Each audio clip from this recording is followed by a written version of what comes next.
Oh no. Well, that's not good.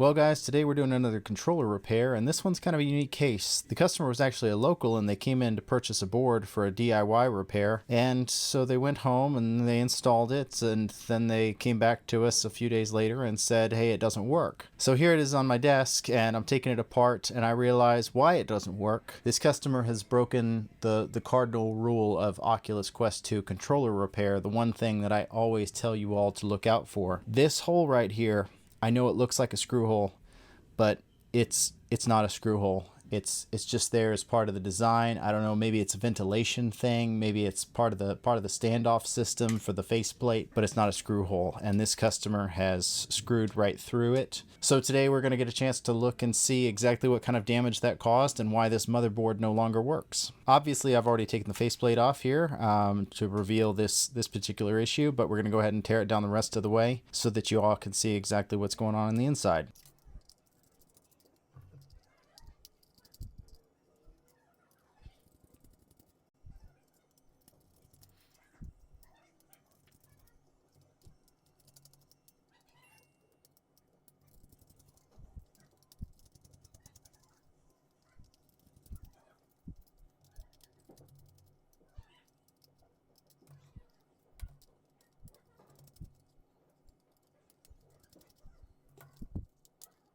Alright, now we can go ahead and take the ring off here. And we'll go ahead and pull this grip insert off. And the grip trigger. And okay, wow, that explains why their joystick wasn't working. It's not plugged in. That'll do it every time. I feel like I'm blasting this poor guy, but that's just it's kind of funny. Go ahead and take that off, and then alrighty here. So we need to, looks like this latch wasn't closed all the way either. Not that that really makes much of a difference, because this board's most certainly damaged underneath here. Okay, and here we go. So you can kind of get an idea of where exactly that hole falls. If you screw into that hole, you'll drill through the board. So you can see that this individual, they screwed through that hole, this one right here, and that puts that screw end right there, which severs this connection, which connects to the tracking ribbon. So if you sever that connection that connects to the tracking ribbon here, that sends power to the tracking ribbon, then obviously your controller's not going to work no more. That's just unfortunate. So what I'm going to have to do is I'm going to have to replace this board.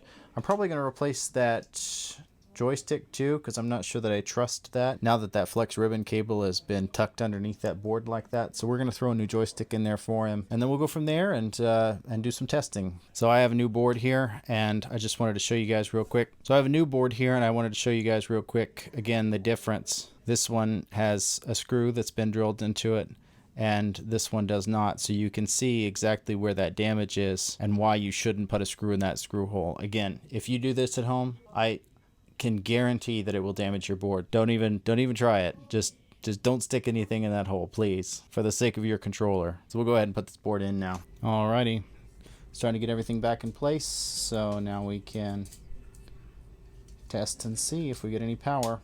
I'm guessing we do get power, by the way. I don't see any obvious damage to the ribbons, so let's give it a go. Alright, and that means that we're getting power to that tracking ribbon. I'm going to pair it up to a headset and make sure that it tracks, make sure the joystick works. Alright, I paired it up and everything seems to be working, so we're going to put the shell back on and hopefully get this back out to its owner. And just so that everybody knows, just for one last time so that we're all clear, these are all the screws that go in the faceplate here. These are all the screws you need. You should never put a screw right here. I know it seems like there should be one there, but I promise you no screw goes there, and you will damage your board doing so. I can't say it enough. I see this problem so often with the DIY repairs. People send their controllers in because they've attempted to repair, and you know, it just, for my own sense of conscience. I just feel like I have to say it every time we do one of these videos. And that is tested and working, ready to go back to its owner. I might clean this controller off just a little bit for him, because I know he's probably not super happy about damaging it when he was trying to do the repair. And it's unfortunate, but it does happen. And you know, I know I'm not the only electronics technician in the world that sees this sort of thing, but you know, just be careful. And if you don't know, you don't know. That's what people like me are here for. And you know, here at Fix My Oculus, we're always doing our best to educate people. We want people to know, you know, how to repair their controllers and headsets. It helps us. So if there's other things that we can do to communicate better, just let us know. You know, we're here to educate, we're here to inform, and we're here to help. That's all I got for you guys today. Please like and subscribe if you enjoyed this video and you learned something. We will see you on the next one.